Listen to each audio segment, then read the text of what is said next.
Black Goals TV family, what's good? What's happening? Hopefully you guys are enjoying your Wednesday. I just want to run this topic by y'all real quick. I want to get your opinion on it. It has to do with Ryan Garcia. So as you guys should already know, Ryan Garcia is gearing up for his return this year on April 9th against Emmanuel to go. That's going to be his comeback fight basically after his long hiatus when it, came to dealing with mental health and when it came to, obviously rehabbing from the surgery he had.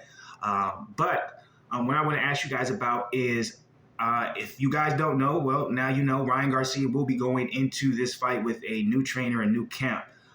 For me, it's been kind of quietly kept. I didn't really realize until Oscar De La Hoya kind of put it out there that Ryan Garcia has not been working with Eddie Reynoso, Canelo's, well-known trainer. He has not been in the Canelo camp for quite some time. Actually, during the time period when you saw Canelo kind of put out some disparaging comments about Ryan Garcia, saying he's not that focused and things like that.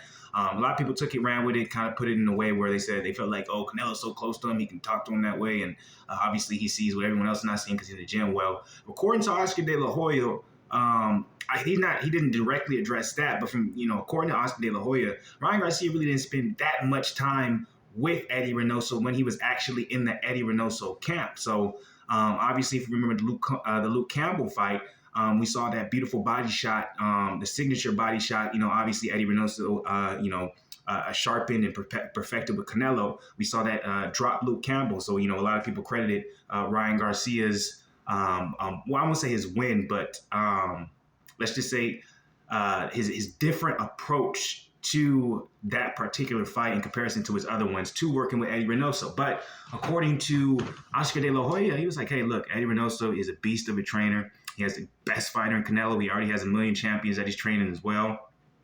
Let's just be honest. The time Ryan Garcia was there, he didn't get that much attention from Eddie Reynoso. Eddie Reynoso was busy most of the time. When he wasn't busy, he was working with Canelo hand in hand.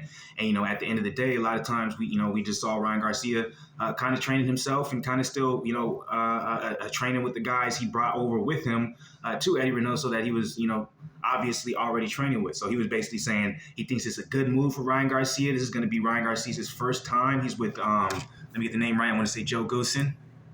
Let me get that name right for you guys. He's moved over to, Joe Goosen. So he's moved over to Joe Goosen.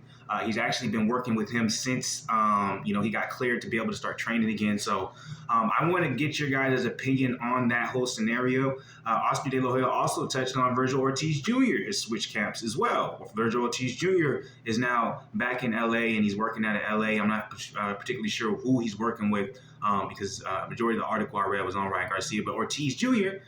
Basically mimicked those sentiments from Oscar De La Hoya saying, hey, we went over there thinking it was a good idea. Obviously, when we did first go over there, it was some good work. We enjoyed it. But at the same time, towards the end of the year, even though we know that's when boxing is a little bit more slower, there was really no sparring partners. Eddie Reynoso wasn't really able to give us much time, et cetera, et cetera. So they ended up going back to L.A. And I'm wondering if he went back to Abel Sanchez. Not Abel Sanchez. I'm so sorry. Robert Garcia. Because if you remember when Virgil Ortiz did leave Robert Garcia, he was kind of hurt about it, but he said he understood the move. But and then also too, Ortiz left Garcia because he felt like he wasn't getting enough attention and there wasn't enough sparring partners. So that's interesting. But I don't want to make this about Virgil Ortiz. I want your guys' opinion. I guess we can make it all together, but I want your guys' opinion on Ryan Garcia going to a new trainer and, basically saying, or at least Oscar De La Hoya stating that the reason behind that was because he wasn't getting really any attention from Eddie Reynoso. And in reality, that one win or the wins that he got under the stable of Reynoso's camp, it didn't have anything to do with anything special Reynoso did, but more so Ryan Garcia just being a talent. So let me hear your opinion on that. Do you think Ryan Garcia going to a new trainer is going to, benefit him, or do you think, it's going to be a problem, or he's going to be the same? Or I just want to hear you guys' opinion on the whole situation when it comes to this. Once again, much love. Appreciate all y'all. Like, comment, subscribe. Specifically, comment on this joint because I need to hear you guys' opinion. I want to know what you guys think about it. And then I'm going live for Fluence Boxing probably within the next 20 minutes. So y'all can hop on that if you want to. I'm out.